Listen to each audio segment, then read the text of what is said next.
നിങ്ങൾ അറിയാണ്ട് നിങ്ങൾ ചെയ്തു പോകുന്ന 5 ഡ്രൈവിംഗ് മിസ്റ്റേക്കുകൾ ഉണ്ട് പറഞ്ഞു തരട്ടെ.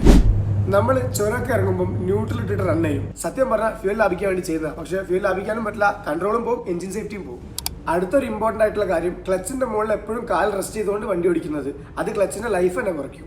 പിന്നത്തെ ഒരു കാര്യം, വണ്ടി വളയ്ക്കുമ്പോൾ നിർത്തിയിട്ടുകൊണ്ട് സ്റ്റിയറിംഗ് തിരിക്കാണ്ട് മൂവ് ചെയ്തുകൊണ്ട് സ്റ്റിയറിംഗ് തിരിക്കുക, അല്ലെങ്കിൽ സ്റ്റിയറിംഗിന് സ്ട്രെസ് കൂടും. പിന്നെ നമ്മൾ ചെയ്യുന്ന ഒരു ഇമ്പോർട്ടൻ്റ് ആയിട്ടുള്ള മിസ്റ്റേക്ക് ആണ് ലോ ഫ്യൂവലിൽ വണ്ടി ഓടിക്കുക. അങ്ങനെ ഓടിച്ചു കഴിഞ്ഞാൽ ഫ്യൂൽ പമ്പ് പെട്ടെന്ന് പോയി കിട്ടും.